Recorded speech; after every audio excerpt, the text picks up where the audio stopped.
होती हैं, परसों गोद भराई होगी। उसी रात एक पार्टी भी होगी। तुम्हें जिन्हें बुलाना हो बता देना। गोद भराई हम घर पर रखेंगे, पार्टी होटल में। संजना: जी आंटी, जैसा आपको ठीक लगे। थोड़ी देर बात करने के बाद मीरा आंटी और अशोक जी घर चले जाते हैं। रणधीर संजना से: एक बात कहूँ, तुम अभी भी मेघा से नफरत करती हो? संजना: तुम ऐसा क्यों बोल रहे हो? मैंने कभी मेघा से नफरत नहीं की, बस पसंद नहीं करती थी। अब तो मुझे उससे कोई कंप्लेंट भी नहीं है, बल्कि मेरी वजह से तुम्हारे और उसके बीच में जो दूरियां आई थी, उनके लिए सॉरी। रणधीर हैरानी से: क्या कहा तुमने? मैंने कुछ गलत तो नहीं सुना? संजना: उसे नाराजगी की वजह से तुम मुझे मिले, हमारा बच्चा, बस। और कुछ नहीं चाहिए मुझे। मैंने उसके साथ कई बार बुरा किया, मैं उसके लिए सॉरी हूँ। रणधीर: मैं खुश हूँ, तुम्हें अपनी गलती का एहसास है। संजना: मैं नहीं चाहती कि मैं अपने बच्चे के लिए गलत एग्जाम्पल बनूं। मैंने जो गलती की है, वो भी वही गलती करे। मैं चाहती हूँ हमारा बच्चा एक अच्छा इंसान बने। रणधीर प्यार से संजना के सर को चूम लेता है। कुछ देर बाद दोनों डिनर करते हैं, फिर सो जाते हैं। दोनों सुकून से सो रहे होते हैं। अगली सुबह मायरा अपने ऑफिस में बैठी काम कर रही होती है। कुछ सोचकर वो अपनी चेयर से उठकर आगे की तरफ जा रही होती है। उसी समय कोई केबिन का गेट खोलकर अंदर आ रहा होता है। दोनों की टक्कर हो जाती है। मायरा खुद को संभाल नहीं पाती और उस पर्सन को लेकर गिर जाती है। गिरते ही दोनों के होंठ आपस में छू जाते हैं। मायरा की आंखें बंद थीं तो उसे पता नहीं होता कि उसके ऊपर कौन है। मायरा आंखें खोलकर देखती है तो सामने गौरव का चेहरा होता है।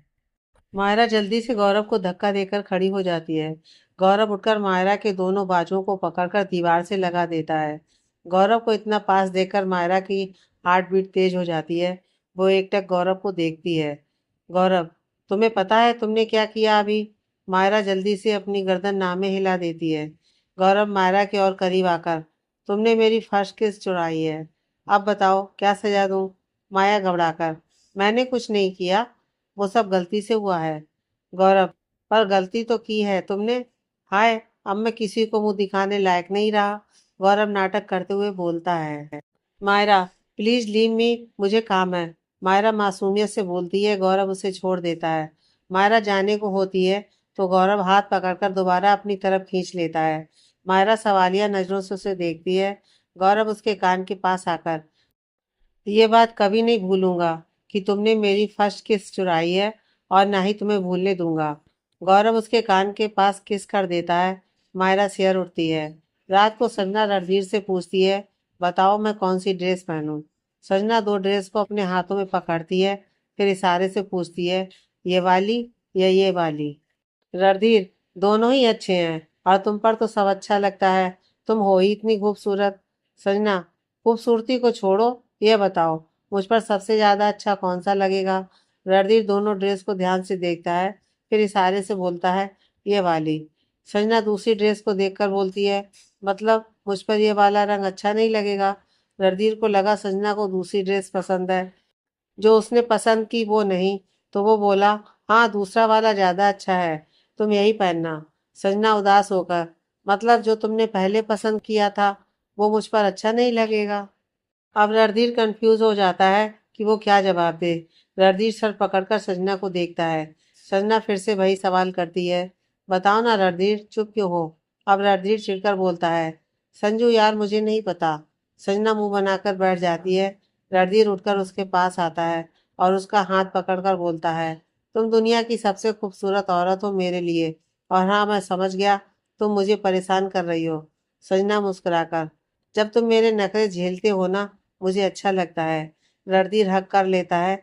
संजना भी उसे थाम लेती है। अगली सुबह रणधीर तो मॉर्निंग में ही अशोक जी के घर चला गया था ताकि काम देख सके। संजना अभी पार्लर में तैयार हो रही है। तैयार होकर वो घर के लिए निकलती है। घर पहुंचकर वो घर को हैरान होकर देखती है। घर को बहुत खूबसूरत तरीके से सजाया गया था। संजना खुद से ही बोलती है, घर को देखकर लग रहा है कि किसी की शादी हो। घर के अंदर आकर देखती है मेहमान आ चुके होते हैं। मीरा आंटी संजना को देखकर उसके पास आती हैं और उसे आराम से सोफे पर बिठा देती हैं। मीरा आंटी बलाए लेती हुई बोलती हैं, मेरी बच्ची को किसी की नज़र ना लगे, प्यारी लग रही हो। मीरा आंटी चली जाती हैं। संजना की नज़र रणधीर को ढूंढती हैं। इतनी देर से रणधीर को देखा तक नहीं है। वो आए हुए मेहमानों से बात करने लगती है। रणधीर उसके पास आकर, किसी को ढूंढ रही हो? संजना का ध्यान बात करने पर था तो उसने रणधीर को आता हुआ नहीं देखा था। वो एकदम से चौंक जाती है। संजना घूर कर, तुम अब तक थे कहाँ? और मैं किसी को नहीं ढूंढ रही। रणधीर प्यार से, आज तो कोई चांद का टुकड़ा लग रहा है। और कितना झूठ बोलती हो, मुझे नहीं ढूंढ रही थी। संजना, जब पता है मिले क्यों नहीं? रणधीर, बिजी था किसी काम में, अब नाराज मत हो। बोलकर रणधीर संजना के माथे को चूम लेता है। संजना के चेहरे पर स्माइल आ जाती है। रणधीर, तुम बैठो, मैं तब तक और काम देखता हूँ। रणधीर वेटर को बुलाकर जूस संजना को दे देता है, फिर चला जाता है। संजना सच में आज बहुत सुंदर लगती है। थोड़ी देर में ही गोद भराई की रस्में शुरू होती हैं। मेघा के साथ उसकी सास आई हुई थी। दादा दादी जी भी आए थे। संजना बहुत खुश है आज। उसे यह सब अच्छा लग रहा है। फंक्शन खत्म होने के बाद सब घर के लिए निकल पड़ते हैं। संजना ने मीरा आंटी से पूछा था उसकी मम कहाँ है। उन्होंने बताया कि माया किसी काम से बाहर है। माया को ये सब वैसे भी पसंद नहीं है। सबके जाने के बाद संजना खाना खाकर अपने कमरे में रेस्ट करने चली जाती है। रणधीर कमरे में आकर देखता है संजना अपने ज्वेलरी उतारने की कोशिश कर रही है। रणधीर उसे पकड़कर पहले बेड पर बिठाता है, फिर उसकी हेल्प करने लगता है। संजना काफी थक चुकी होती है। चेंज करने के बाद वो सो जाती है। रणधीर भी उसके पास सो जाता है। शाम को वैसे भी पार्टी है। शाम को नाश्ता करने के बाद संजना और रणधीर पार्टी के लिए तैयार होते हैं। अशोक जी ने उसी जगह पर पार्टी रखी थी जहाँ मेघा का बर्थडे मनाया गया था। संजना उस जगह को देखकर, तुम्हें कुछ याद आया? हमारी फर्स्ट किस इस जगह पर हुई थी। रणधीर, मुझे थप्पड़ भी इसी जगह पर पड़ा था, कुछ याद आया? संजना, और अब तो मैं तुमसे प्यार करती हूँ ना, भूल जाओ उस बात को। गौरव आकर संजना को साइड हक कर लेता है। रणधीर उसे घूर कर देखता है। गौरव, आज तो बिल्कुल गजब लग रही हो। संजना हंसते हुए, थैंक यू। रणधीर बड़े प्यार से गौरव का हाथ हटाकर संजना की कमर पर हाथ डालकर खड़ा हो जाता है। तभी मायरा भी आ जाती है। गौरव तो मायरा को देखकर पलके झपकाना ही भूल जाता है। मायरा ने प्रिंटेड मिनी फ्रॉक पहना था जो उस पर काफी जच रहा था। मायरा मुस्कुराकर, कैसी हो तुम? सजना, मैं ठीक हूँ, पर तुम बताओ मेरे दोस्त को ज्यादा परेशान तो नहीं करती? गौरव की तरफ इशारा करके बोलती है। मायरा बस हल्का सा मुस्कुरा देती है। पार्टी में सॉन्ग प्ले होता है। रणधीर सजना का हाथ पकड़कर डांस करने लगता है। गौरव मायरा के साथ। गौरव मायरा को अपने बहुत करीब करके डांस करता है। संजना रणधीर के साथ डांस करते हुए बहुत खुश होती है। और जो गाना चलता है वो दोनों की ही दिल की बात बयान कर रहे थे। दोनों ही एक दूसरे को प्यार से देखते हैं। दूसरी तरफ गौरव मायरा को इतने प्यार से देखता है, मायरा उससे नजर नहीं मिला पाती। उसकी हार्ट बीट तो बीते वक्त के साथ और तेज होती चली जाती है। संजना प्यार से, मुझे और कुछ नहीं चाहिए, तुम, मैं और हमारा बच्चा बस। मुझे बेबी बॉय चाहिए, बिल्कुल तुम्हारी तरह। रणधीर प्यार से संजना के माथे को चूम लेता है। थोड़ी देर डांस करने के बाद दोनों डिनर करते हैं।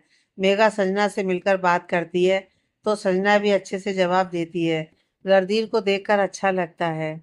दोनों बहनों में अब ज्यादा मनमुटाव नहीं है। पार्टी खत्म होने के बाद दोनों घर आ जाते हैं। रणधीर शीशे के सामने खड़ा होकर कुछ सोच रहा होता है। संजना पीछे से हक कर लेती है। रणधीर एकदम से चौंक जाता है। संजना उसे अपनी तरफ कर, क्या हुआ, तुम ऐसे क्यों चौंक गए? ऐसा क्या सोच रहे थे? रणधीर, कुछ भी नहीं, बस ऐसे ही।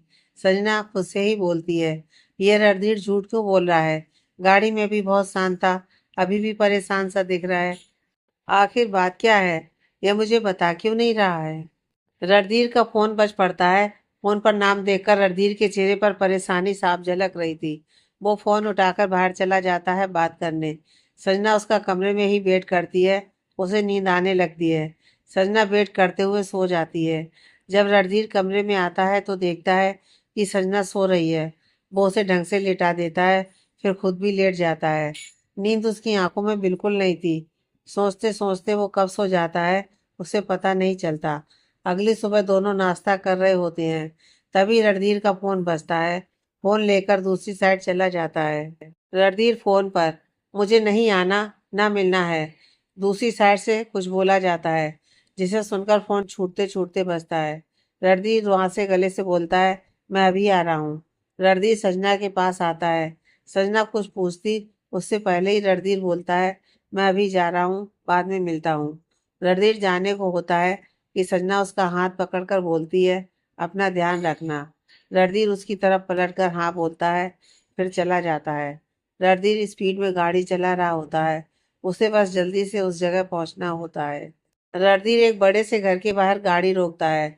जब वो गाड़ी से निकलकर बाहर आता है तो गार्ड्स अपने आप ही दरवाजा खोल देते हैं। उन्हें देखकर लगता है जैसे वो रणधीर को पहले से ही जानते हो। रणधीर अंदर आ जाता है। गार्ड्स उसे देखकर, छोटे साहब आप इतने दिनों बाद। रणधीर, हाँ काका, पापा से मिलने आया हूँ, बोलकर रणधीर आगे चला जाता है। सुरेश जी अंदर सोफे पर बैठे होते हैं। वो रणधीर को देखकर खड़े हो जाते हैं। रणधीर आकर उनके पास खड़ा हो जाता है। दोनों में से कोई कुछ नहीं बोलता। सुरेश जी रणधीर को बैठने को बोलते हैं। रणधीर चुपचाप बैठ जाता है। सुरेश जी, मैं जानता हूँ तुम मुझसे नाराज हो, गुस्सा भी। ये सही भी है। तुम्हारी माँ के जाने के बाद मैंने तुम पर कभी ध्यान नहीं दिया, जबकि उसकी सबसे खास निशानी तुम हो बेटा। अब मेरे पास जितना भी समय है मैं तुम्हारे साथ, तुम्हारी फैमिली के साथ बिताना चाहता हूँ। कल पार्टी में जब मुझे पता चला कि मैं दादा बनने वाला हूँ, तुम्हें बता नहीं सकता मैं कितना खुश हुआ। रणधीर नम आंखों से, पापा मुझे माफ कर दीजिए, मैंने आपसे इतनी बड़ी बात छिपाई, ना ही अपनी शादी के बारे में बताया। रणधीर से और कुछ बोला नहीं जाता। वो उनके पास आकर उनके गले लग जाता है। सुरेश जी प्यार से उसका सिर सहलाते हैं। रणधीर अलग होकर उनको देखते हुए पूछता है, पापा आपको कब पता चला? सुरेश जी बोलना शुरू करते हैं, तुम्हें पता है मैं हर 6 महीने में अपना फुल बॉडी चेकअप कराता हूँ। उसी समय पता चला मुझे कैंसर है। रणधीर रोते हुए, पापा मैं आपसे नाराज जरूर था, पर कभी नहीं चाहा आपको कुछ हो जाए। मैं आपका अच्छे से अच्छे डॉक्टर से इलाज करवाऊंगा, आपको कुछ नहीं होने दूंगा। सुरेश जी, बेटा तुम बस बहू को घर ले आओ, और मैं कुछ नहीं चाहता। रणधीर हाथ जोड़कर, पापा मुझे माफ कर दीजिए, मैंने बिना बताए शादी कर ली, एक बार भी बताना जरूरी नहीं समझा। सुरेश जी प्यार से, जानता हूँ तुमने ये सब नाराजगी से किया है, मुझे कोई शिकायत नहीं है, बल्कि मैं तो खुश हूँ। मेरे बेटे की शादी हो गई है और अब तो वो बाप बनने वाला है। अब रोना बंद करो। ये बताओ तुम मुझे मेरी बहू से कब मिलवाने वाले हो? रणधीर, आज ही पापा, मैं उसे लेकर आता हूँ। रणधीर खड़ा होकर उनके पैर छूता है और फिर घर से निकल जाता है। डोरबेल की आवाज़ से रीमा दरवाज़ा खोलने जाती है। सामने रणधीर होता है। रणधीर को देख संजना उसकी तरफ सवालिया नज़रों से देखती है। रणधीर संजना के पास आकर बैठ जाता है। थोड़ी देर की खामोशी के बाद रणधीर संजना को सब बता देता है। संजना रणधीर की हालत समझ रही थी। वो उसके गले लग जाती है। संजना, मुझे भी पापा से मिलना है। तुम अपने आप को ब्लेम मत करो इन सब के लिए, तुम्हारी गलती नहीं है। रणधीर उसकी तरफ देखता है। संजना आगे बोलती है, अब मैं तुम्हें समझने लगी हूँ, ऐसे ही नहीं बोलती कि तुमसे प्यार करती हूँ। अब मुझे देखना बंद करो और चलो पापा से मिलने। अपना हुलिया भी ठीक करो, उन्हें अच्छा थोड़ी ना लगता होगा तुम्हें ऐसे देखकर। अपने आप को संभालो ताकि उन्हें संभाल सको। उन्हें अभी तुम्हारी बहुत ज़रूरत है। रणधीर हाँ बोलकर कमरे में फ्रेश होने चला जाता है। कमरे से आने के बाद दोनों चल पड़ते हैं। थोड़ी देर बाद रणधीर का घर आ जाता है। गाड़ी रुकते ही सजना बोलती है, जल्दी जल्दी में मैं यही पहन कर आ गई, तुम्हारे पापा क्या सोचेंगे? रणधीर, मेरे पापा मॉडर्न ख्यालातों के हैं, वो कुछ नहीं सोचेंगे।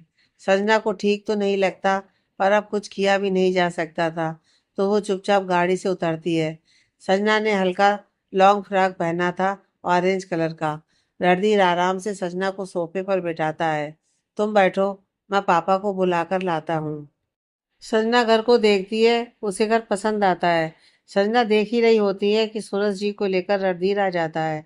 संजना उठने को होती है तो सूरज जी मना करते हुए बोलते हैं, बेटा बैठी रहो, उठने की जरूरत नहीं है। दोनों सोफे पर आकर बैठ जाते हैं। संजना, नमस्ते पापा। सुरेश जी, जीती रहो बेटा, तुम्हारी तबीयत कैसी है? संजना मुस्कुराकर, ठीक हूँ अंकल, आई मीन पापा। सुरेश जी, अब से तुम दोनों इसी घर में रहोगे।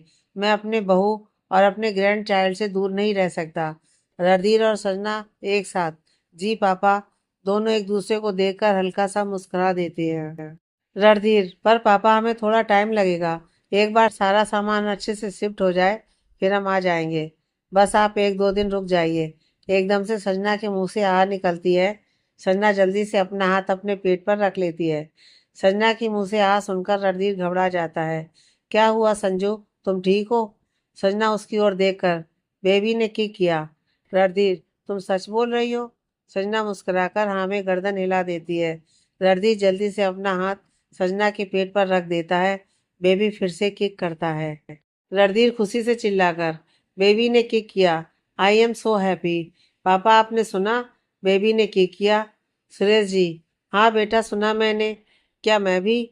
संजना झट से बोलती है, हाँ पापा आप भी हाथ रख सकते हैं। सुरेश जी उठकर संजना के पास आते हैं।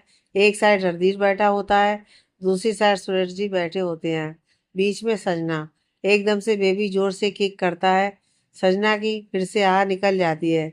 रणधीर और सुरेश जी दोनों एक दूसरे को देखते हैं, फिर संजना को, क्योंकि किक काफी जोर होती है। संजना उन दोनों को देखकर लगता है अपने दादाजी से मिलकर कुछ ज्यादा ही खुश है, तभी तो अंदर पार्टी कर रहा है। संजना की बात पर दोनों बाप बेटे हंस देते हैं। संजना भी मुस्कुरा देती है। तीनों बैठकर काफी देर तक बातें करते हैं। लंच टाइम हो जाता है। लंच करके रणधीर और संजना अपने फ्लैट चले जाते हैं। संजना बेड पर बैठी हुई होती है। रणधीर अपने कान लगाकर बेबी की हलचल सुनने की कोशिश करता है। संजना चिढ़कर बोलती है, बस करो, और कब तक अपने कान लगाकर रखोगे? रणधीर, जब तक बेबी किक नहीं कर देता। संजना मुंह फुलाकर, तुम सच में एक नंबर के पागल हो। आधे घंटे से तुम्हारी हरकत देख रही हूँ। रणधीर हल्के से बेबी बम को सहलाते हुए, बेबी किक करो ना, पापा वेट कर रहे हैं। संजना थोड़े गुस्से में, रणधीर अब छोड़ो मुझे, मुझे अब गुस्सा आ रहा है तुम पर। संजना की बात अधूरी रह जाती है क्योंकि बेबी किक कर देता है। संजना, अब मिल गई शांति, छोड़ो मुझे। अभी पैदा भी नहीं हुआ पर अभी से तुम्हारी साइड लेने लगा है। रणधीर, पापा हूँ इसका, मेरी ही साइड लेगा ना? कभी कभी ये सब सपने जैसा लगता है। संजना रणधीर के कंधे पर हाथ रखकर, पता है रणधीर, हमारा बच्चा ना हमारे लिए गुड लक चार्म है। इस चार्म की वजह से ही हम मिले। अब सब अच्छा ही होगा। रणधीर की आंखें अपने पापा के बारे में सोचकर नम हो जाती हैं। संजना रणधीर की नम आंखों को देखकर बोलती है, क्या हुआ, तुम रो क्यों रहे हो? रणधीर अपनी आंखों की नमी साफ कर बोलता है, पापा ठीक हो जाएंगे ना? संजना, रणधीर, हम अपना बेस्ट करेंगे, हर मुमकिन कोशिश करेंगे। तुम देखना, हमारा लकी चार्म उन्हें कुछ नहीं होने देगा। पापा ने बताया ना, यह उनका लास्ट स्टेज नहीं है। डॉक्टर ने उनके ठीक होने की काफ़ी पॉसिबिलिटी दी है। सब ठीक होगा। रणधीर अपनी गर्दन हाँ में हिला देता है और संजना के बेबी बम पर किस कर देता है। अगले 2 दिन बाद रणधीर और संजना शिफ्ट हो जाते हैं सुरेश जी के घर। लिविंग रूम में रणधीर अपने पापा के साथ बैठकर बातें कर रहा होता है। वो अपने पापा से कहता है, आज आपके डॉक्टर से बात कर लूँगा, मुझे सब कुछ जानना है इस बीमारी के बारे में। रणधीर के पापा सीरियस होकर, बेटा तुम उनकी बातें सुनकर परेशान मत होना। रणधीर, मुझे आपकी फिक्र है, तभी परेशान होता हूँ। यह हक आप मुझसे छीन नहीं सकते। रणधीर के पापा अब कुछ नहीं बोलते। तभी संजना कॉफी बनाकर लेकर आती है। दोनों को कॉफी देकर बैठ जाती है। रणधीर कॉफी को देखकर, तुमने चीनी तो डाला है ना? संजना मुंह बनाकर, एक बार भूली थी, जरूरी नहीं है कि बार बार भूल जाऊं। रणधीर मुस्कुराकर, अच्छा गुस्सा मत करो। संजना, मैं नहीं कर रही गुस्सा। सुरेश जी दोनों को देखकर मुस्कुराते हैं। सुरेश जी को अब अफसोस हो रहा है कि इतने साल तक वो अपने बेटे से दूर रहे। उन्होंने रणधीर को उनका बिजनेस संभालने को बोला। रणधीर ने भी हाँ कर दी। संजना प्यार से सुरेश जी से पूछती है, पापा आप लंच में क्या खाएंगे? सुरेश जी, बेटा आप जो चाहे बना देना, हम खा लेंगे। रणधीर हैरानी से, तुम खाना बनाओगी? संजना झट से, नहीं वो तो काका बनाएंगे। रणधीर, भाई तो मैं सोचूं, तुम और खाना। सुरेश जी, बेटा तुम्हें खाना बनाना नहीं आता? संजना थोड़ा एम्ब्रेस होकर बोलती है, नहीं पापा मुझे बनाना नहीं आता। संजना को इस तरह मायूस होता देखकर सुरेश जी बोलते हैं, कोई बात नहीं, तुम बुरा फील मत करो। संजना हल्का मुस्कुरा देती है। सुरेश जी अपना फोन लाने का बोल अपने कमरे में चले जाते हैं। संजना रणधीर के पास आकर उसके पेट पर एक मुक्का मारती है। रणधीर हैरानी से, ये क्या था? मुझे मुक्का क्यों पड़ा? संजना घूर कर, तुम्हारी हरकतों की वजह से। क्या जरूरत थी ये बोलने की कि तुम और खाना? पापा क्या सोच रहे होंगे? उनकी बहू को खाना भी बनाना नहीं आता। रणधीर, तुम कुछ ज्यादा ही सोच रही हो। पापा ऐसा कुछ नहीं सोच रहे होंगे। और आजकल तुम अपने पति को छोड़कर अपने ससुर जी की ज्यादा ही चिंता नहीं कर रही? सजना मुंह बनाकर, तुम बिल्कुल ठीक हो, तुम्हारी फिक्र क्यों करूं? रणधीर, इसका मतलब जब मुझे कुछ होगा तब तुम मेरी फिक्र करोगी? सजना नाराजगी से रणधीर की आंखों में देखती है। आइंदा कभी ऐसा मत कहना, समझे तुम? सजना की आंखें नम हो जाती हैं। रणधीर प्यार से सजना के दोनों भीगी पलकों को बारी बारी से चूम लेता है। सजना को अपने सीने से लगा लेता है। सुरेश जी को आता देख रणधीर अलग हो जाता है। रणधीर और सुरेश जी हॉस्पिटल चले जाते हैं। 2 घंटे बाद दोनों वापस आते हैं। सजना लिविंग रूम में बैठी दोनों का इंतजार कर रही होती है। रणधीर अंदर आकर बोलता है, मैं अपने कमरे में जा रहा हूँ, मुझे भूख नहीं है। तुम और पापा खाना खा लेना। संजना कुछ बोलती उससे पहले ही रणधीर अपने कमरे की तरफ बढ़ जाता है। वो जल्दी से सुरेश जी से पूछती है, क्या हुआ पापा? रणधीर ऐसे क्यों चला गया? सुरेश जी शांति से, उसे थोड़ी देर अकेले रहने दो, हम खाना खाते हैं। चलो, तुम्हारा ज्यादा देर भूखा रहना सही नहीं है। जिस ओर रणधीर गया था उस ओर संजना देखते हुए बोलती है, पर पापा, रणधीर। सुरेश जी, मुझे पता है मेरी प्यारी बहू मेरे बेटे को बाद में खाना खिला देगी। अब चलो। संजना अब ज्यादा कुछ नहीं बोलती, चुपचाप सुरेश जी के साथ चल देती है। खाते हुए भी संजना बार बार रणधीर के बारे में सोच रही होती है। अपना खाना खत्म कर संजना अपने कमरे में जाती है, पर रणधीर कमरे में नहीं होता। संजना बाथरूम में चेक करती है। शावर के नीचे रणधीर खड़ा भीग रहा होता है। रणधीर को इस तरह देख संजना ये तो समझ जाती है कि जरूर कुछ हुआ है जिससे रणधीर इतना डिस्टर्ब है। यह सोचकर इस कंडीशन में थोड़ी देर अकेले रहना सही है, संजना कमरे में आ जाती है। पर आधे घंटे बाद भी जब रणधीर वापस नहीं आता, संजना घबरा जाती है। वो उठकर सीधे रणधीर के पास जाती है। रणधीर अभी भी शावर के नीचे खड़ा होता है। संजना उसके पास जाकर उसका हाथ पकड़ लेती है। उसके चेहरे को अपने दोनों हाथों में भरकर बोलती है, क्या हुआ बताओ, मेरा दिल घबरा रहा है। रणधीर, प्लीज बताओ ना क्या हुआ। रणधीर की आंखें लाल हो चुकी होती हैं, जिससे साफ पता चलता है कि वो कितना रोया है।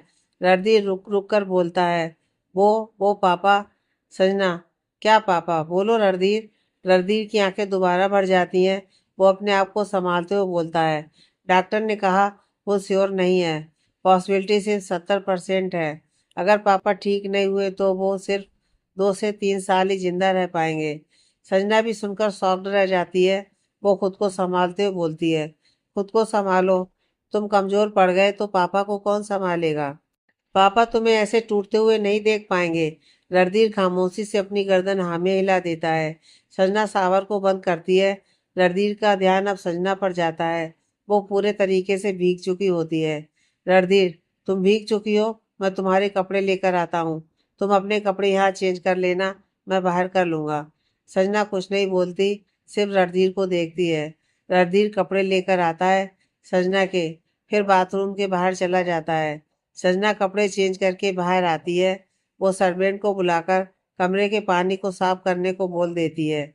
रणधीर बालकनी में खड़ा होता है। संजना टॉवल लेकर उसके पास जाती है, पीछे से उसके बाल पोंछते हुए, आर यू ओके?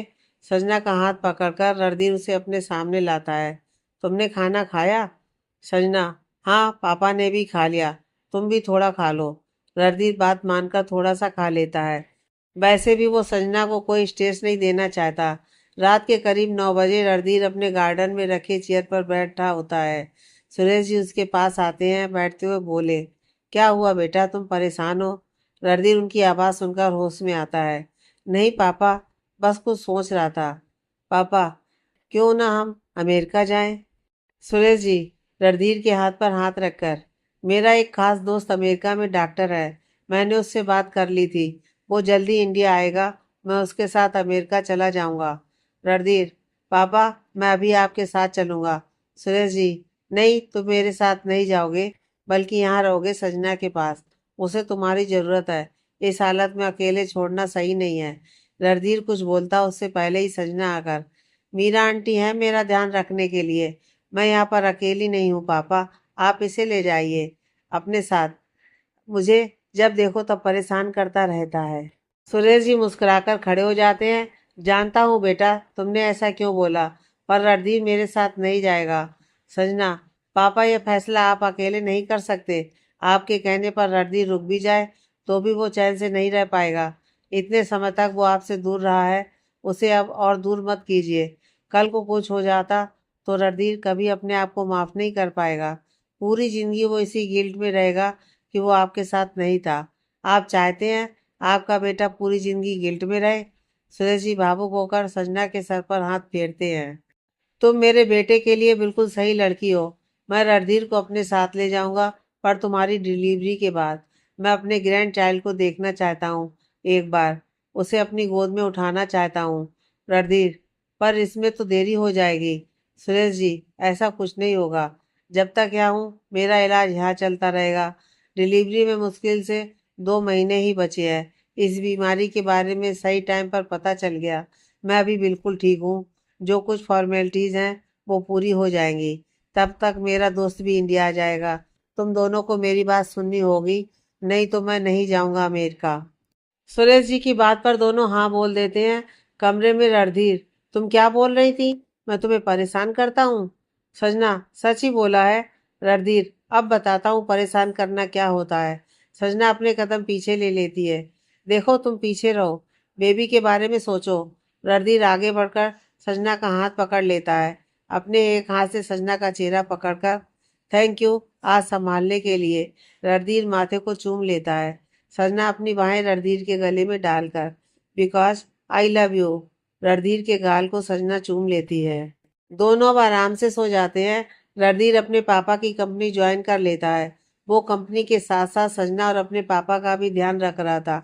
आजकल रणधीर बहुत बिजी रहता था, इसलिए सजना रणधीर को परेशान नहीं करती थी, बल्कि वो रणधीर का ध्यान रखती थी। ऐसे ही दिन गुजरता जा रहा था। डॉक्टर ने सजना को 1 हफ्ते की डेट दी है। 1 हफ्ते में से 2 दिन ऑलरेडी बीत चुका था। दोपहर का समय सजना बैठी पिज्जा एंजॉय कर रही थी। उसके सामने 4 बॉक्स रखे हुए थे पिज्जा के। उसके हाथ में जूस का गिलास था। अचानक से उसे कुछ फील हुआ। वो अपने पेट को सहलाने लगी। मुझे अजीब क्यों लग रहा है, कहीं मुझे लेबर पेन तो नहीं हो रहा? पर पहले भी ऐसा पेन हो चुका है। पर वो फेक था, बेबी के ज़्यादा मूव करने के कारण हुआ था। पर समझ नहीं आ रहा फेक है या रियल। एक काम करती हूँ, हॉस्पिटल चली जाती हूँ। रियल हुआ तो रणधीर को बुला लूंगी वहाँ पर। सुरेश जी के कमरे में देखा तो वो सो रहे थे। जगाना ठीक नहीं समझा तो उसने ड्राइवर को बोल दिया गाड़ी निकालने को। सजना हॉस्पिटल पहुंचती है। डॉक्टर ने चेक करके बताया कि बेबी आज ही आएगा। तो डॉक्टर ने सजना को एडमिट कर लिया। सजना को अभी ज़्यादा दर्द नहीं हो रहा था, इसलिए सजना अभी सिर्फ एडमिट थी। सजना को याद आया कि उसने अभी तक रणधीर को कुछ नहीं बताया। रणधीर अपनी मीटिंग में था, तभी उसका फ़ोन वाइब्रेट हुआ। उसके असिस्टेंट ने देखा तो सीधा रणधीर को फ़ोन दे दिया, क्योंकि फ़ोन 4 से 5 बार वाइब्रेट हुआ था। उसको पता था कि उसकी बॉस की बीवी प्रेग्नेंट है। रणधीर कुछ बोलता उससे पहले ही, मैं अभी हॉस्पिटल में हूँ, डॉक्टर ने कहा बेबी आज ही आएगा। रणधीर जोर से, क्या? मैं अभी आ रहा हूँ, बोलकर रणधीर फोन कट कर देता है। संजना की पूरी बात ही नहीं सुनता। संजना फोन को घूरती रह जाती है। रणधीर सबसे माफी मांगता है। आई एम सॉरी गाइस, मुझे अभी जाना है, my wife is in labour pain. Randhir जल्दी से निकलता है। रणधीर हॉस्पिटल पहुंचकर बड़े बड़े कदम लेता है। उसे बस संजना के पास जल्द से जल्द पहुंचना है। जैसे ही वो गेट खोलता है, संजना पिज्जा खाते हुए दिखती है। रणधीर तो शौक रह जाता है। ये क्या कर रही हो तुम? तुम्हें तो लेबर पेन आ रहा था। संजना खाते हुए, अब दर्द नहीं हो रहा और भूख भी लगी थी, सोचा कुछ खा लूं। रणधीर घूर कर, ये पिज्जा तुम्हें किसने दिया?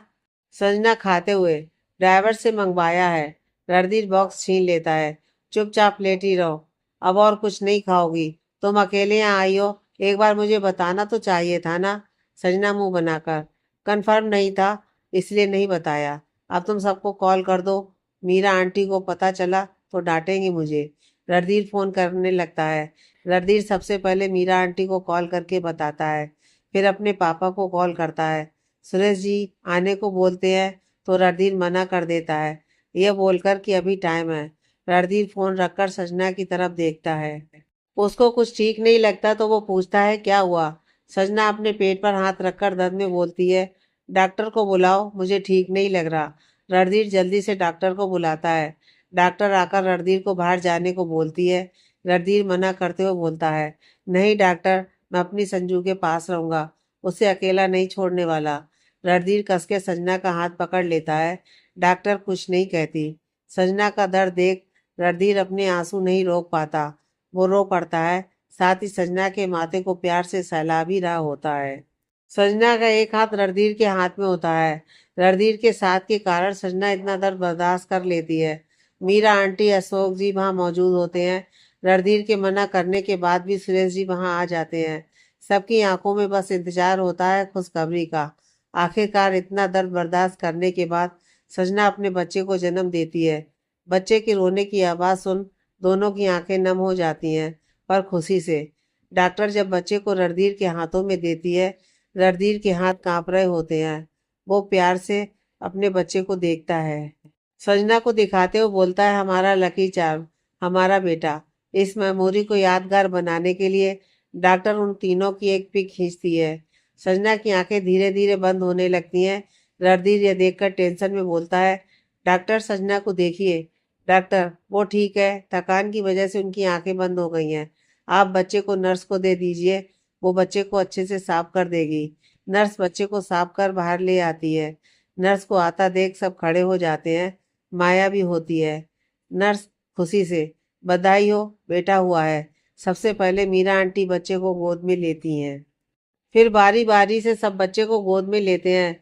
सुरेश जी को तो आंखें भर आती हैं अपने पोते को देखकर। उनको वो दिन याद आता है जब रणधीर इस दुनिया में आया था। यही हाल अशोक जी और माया जी का भी होता है। संजना को बाढ़ में कर दिया जाता है, वो अभी सो रही होती है। मीरा आंटी बच्चे को कपड़े पहना देती हैं। मीरा आंटी अपने साथ कपड़े और दूध की बोतल लाई थी रणधीर के कहने पर।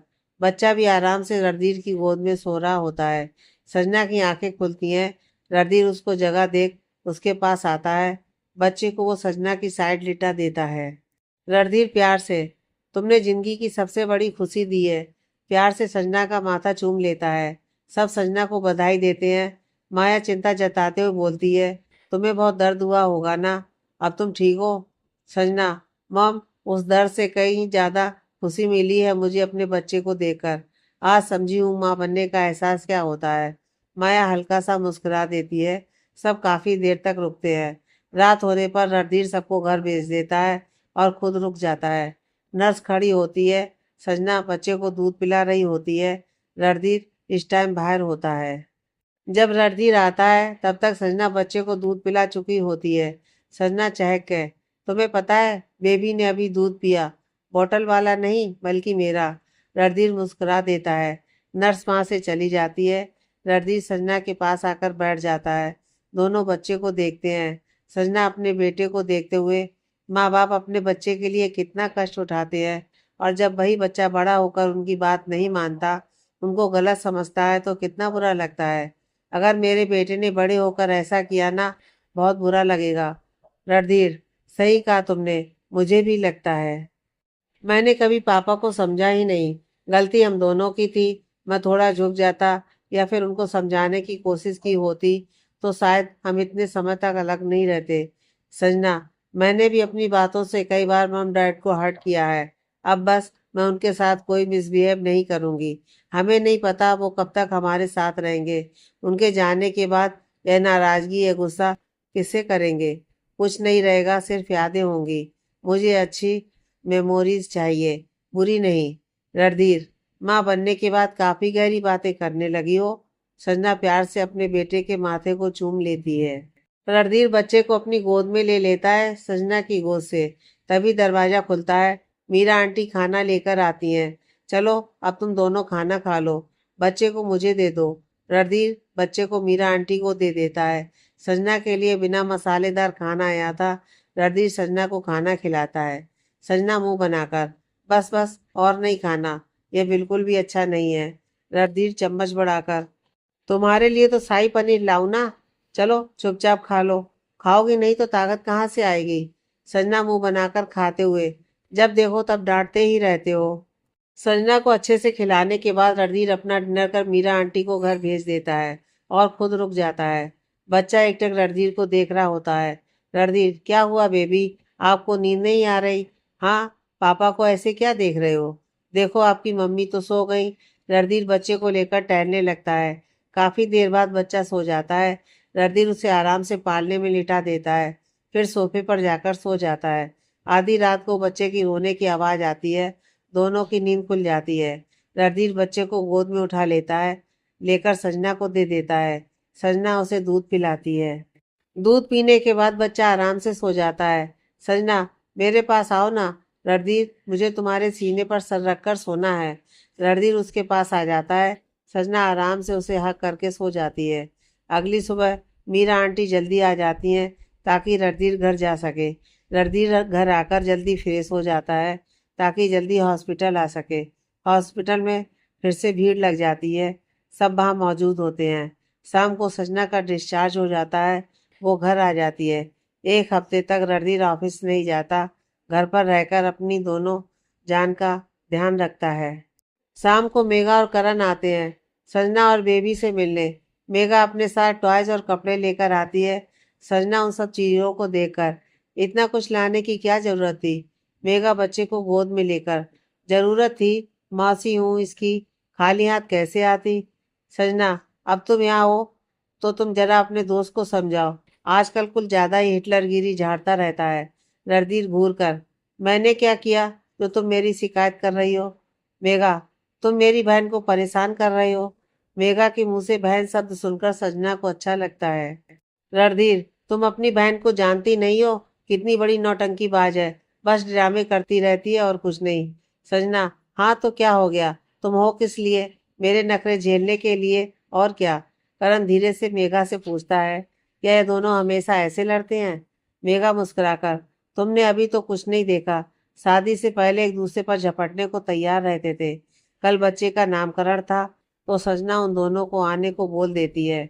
रात हो चुकी होती है। संजना बेबी को लेकर बैठी होती है और रणधीर उसे खिला रहा होता है।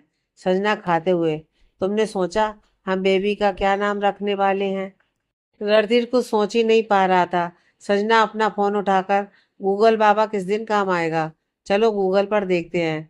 संजना अपना पूरा खाना खा चुकी होती है। रणधीर और संजना दोनों फोन पर चेक करते हैं। संजना इरिटेट होकर, आर नाम से कोई अच्छा नाम नहीं मिल रहा, रियान को छोड़कर। रियान राठौर सुनने में अच्छा लग रहा है। रणधीर, नहीं संजू, हम अपने बेटे का नाम यश से रखेंगे और मुझे यश से एक नाम अच्छा मिल रहा है। रणधीर नाम बताता है।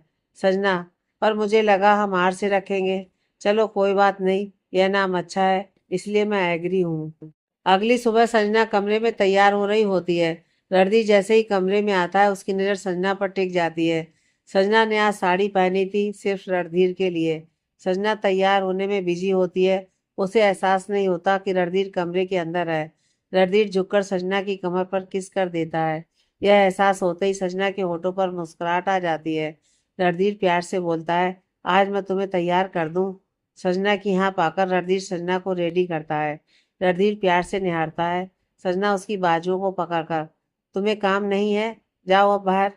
रणधीर चला जाता है। संजना अपने बच्चे को गोद में उठाकर, कितने प्यारे लग रहे हो आप, अब हम बाहर चलते हैं, सब वेट कर रहे हैं हमारा, मेरा लिटिल प्रिंस। नामकरण की पूजा शुरू होती है। संजना और रणधीर के बेटे का नाम सांझ रखा जाता है।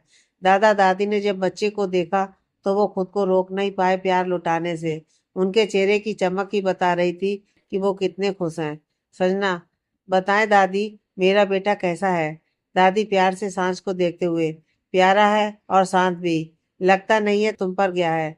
फिर संजना की तरफ देखकर, काला टीका क्यों नहीं लगाया बच्चे को? अपनी माँ की तरह ही लापरवाह है ये लड़की। संजना हंसते हुए दादी को साइड से हक कर लेती है। सांझ आज किसी एक के पास नहीं रुकता। आज सब खुश थे। रात का समय, रणधीर सांझ को गोद में खिला रहा होता है। संजना दोनों को देखकर सोचती है, मेरी एक भूल ने मुझे कितनी खुशियां दी हैं। सबसे प्यारा गिफ्ट तो माँ बनने का सुख होता है। माया अपने कमरे में सोच सोच कर परेशान होती है कि किस तरह से मेघा को अपने रास्ते से हटाए। यह सोच सोच कर उसके सिर में दर्द हो उठता है। अगली सुबह संजना का आज अपॉइंटमेंट होता है तो वो मीरा आंटी को साँझ को देकर रणधीर के साथ डॉक्टर के पास जाती है। अभी मीरा आंटी संजना के साथ रह रही हैं। संजना जैसे ही केबिन का गेट खोलती है, सामने मेघा होती है। मेघा को देखकर, मेघा तुम, फिर कुछ सोचकर, कहीं तुम प्रेग्नेंट तो नहीं हो? मेघा शर्माकर अपनी गर्दन हाँ में हिला देती है। डॉक्टर, आप दोनों एक दूसरे को जानते हो? संजना मुस्कुराकर, सी इज माई सिस्टर। डॉक्टर, ओ, आप दोनों की शक्ल काफी मिलती है, इसलिए मिसेस आहूजा का फेस मुझे कुछ जाना पहचाना लग रहा था। डॉक्टर की बात पर दोनों मुस्कुरा देती है। मेघा बाय बोलकर चली जाती है। संजना बैठी ही होती है कि डॉक्टर मेघा का फोन देखकर बोलती हैं, आपकी सिस्टर अपना फोन भूल गई। संजना फोन अपने हाथ में लेकर, मैं अभी देकर आती हूँ, वो बाहर ही होगी। संजना बाहर चली जाती है। रणदीप फोन पर किसी से बात कर रहा था। बात कर वो डॉक्टर के पास आता है, पर संजना होती नहीं है। वो डॉक्टर से पूछता है, डॉक्टर संजना? डॉक्टर, वो अभी अभी बाहर गई हैं। रणदीप एक्सक्यूज मी बोलकर चला जाता है। इधर मेघा पार्किंग में होती है। उसकी तरफ एक कार बहुत तेजी से आ रही होती है, पर मेघा को पता नहीं चलता वो कार मेघा को टक्कर मारती इससे पहले ही कोई मेघा को साइड कर खुद उस कार के सामने आ जाता है। मेघा ने खुद को संभाल कर जैसे ही सामने देखा वो हैरान रह गई। वो कोई और नहीं सजना होती है। सजना पूरे तरीके से खून से लथपथ होती है। मेघा की हालत खराब हो जाती है उसे ऐसे देखकर। मेघा जल्दी से सजना के पास आकर, उठो सजना उठो, आंखें खोलो अपनी। तभी रणधीर भी वहां आ जाता है। रणधीर का पूरा माइंड ही ब्लैंक हो जाता है वहां का नजारा देखकर। जैसे तैसे खुद को संभालते हुए संजना के पास भागकर जाता है। उसको भाव में उठाकर हॉस्पिटल के अंदर ले जाता है। अभी संजना ऑपरेशन थिएटर में होती है। मेघा और रणधीर बाहर होते हैं। उन दोनों की हालत खराब हो रही होती है। मेघा हिम्मत जुटाकर करण को कॉल करती है, फिर अशोक जी को। दूसरी तरफ वो कार जिसने संजना को टक्कर मारी थी, वो एक जगह जाकर रुकती है। उस कार में बैठे इंसान की हालत भी खराब हो रही होती है। उस इंसान के आंसू थमते ही नहीं हैं। और यह कोई और नहीं माया होती है। करण, अशोक जी, सुरेश जी भागते हुए हॉस्पिटल आते हैं।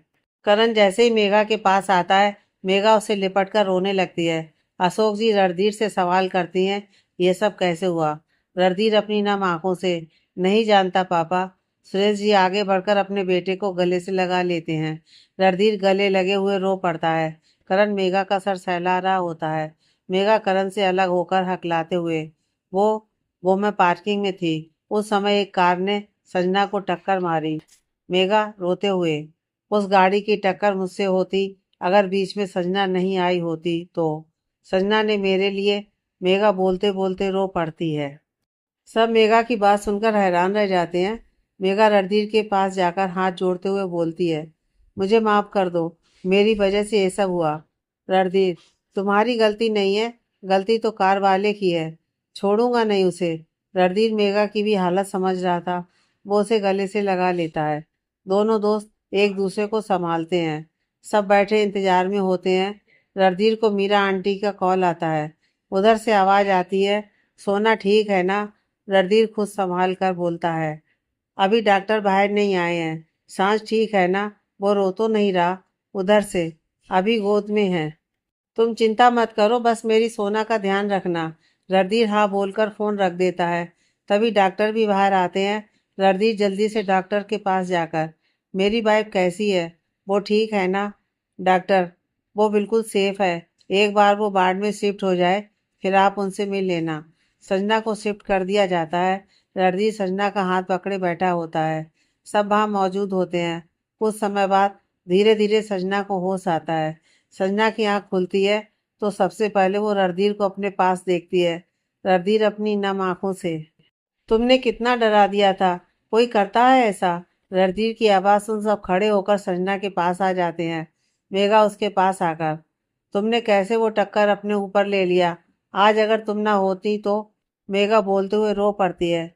संजना धीरे धीरे बोलने की कोशिश करती है, तुम्हें चोट लगती तो उस नन्ही सी जान का क्या होता? करण नासमझी में पूछता है, क्या बात है मेघा, समझ नहीं आया संजना ने क्या कहा? संजना मंद आवाज में बोलती है, आप डैड बनने वाले हैं। संजना की बात सुन करण को समझ में नहीं आता कि वो कैसा रिएक्ट करे। उसके दिमाग में बस यही चलता है कि अगर एक्सीडेंट मेघा का होता तो मेघा का मिसकैरेज हो जाता। करण मेघा का हाथ टाइटली पकड़कर बोलता है, तुम्हें नहीं पता तुमने हम पर कितना बड़ा एहसान किया है। हम जितना थैंक यू बोलें उतना कम है। अशोक जी, आज हमें तुम पर बहुत प्राउड हो रहा है बेटा। सुरेश जी, सही कहा आपने। संजना, बेबी, रणधीर बात समझ जाता है संजना की। मैं अभी आंटी को कॉल करता हूँ, वो लेकर आ जाएंगी। रणधीर मेघा और करण को भेज देता है। वो मना करते हैं पर रणधीर उन्हें जबरदस्ती भेज देता है। थोड़ी देर में मीरा आंटी आती हैं सांझ को लेकर। रणधीर सांझ को सजना के साइड पर लिटा देता है। सजना की आंखें भर आती हैं। उसे लगा था कि वो अपने बच्चे को देख नहीं पाएगी। मेघा और करण घर पहुंचते हैं। हॉस्पिटल की सब बातें रेशमा जी और विनोद जी को बताई जाती हैं। किसी को भी पता नहीं था कि मेघा हॉस्पिटल गई है, क्योंकि मेघा घर से ऑफिस के लिए निकली थी पर ऑफिस ना जाकर हॉस्पिटल चली गई थी। रेशमा जी को बहुत बुरा लगता है संजना के लिए। भगवान का लाख लाख शुक्र है उस बच्ची को कुछ नहीं हुआ। हम भी मिलने जाएंगे। करण, माँ कुछ खाने के लिए ले आइए, मेघा बहुत देर से भूखी है। रेशमा जी खाना लेकर आती हैं दोनों के लिए। मेघा को करण खाना खिलाता है। उसका मन तो नहीं करता पर बच्चे के लिए खा लेती है। आगे की कहानी नेक्स्ट पार्ट में।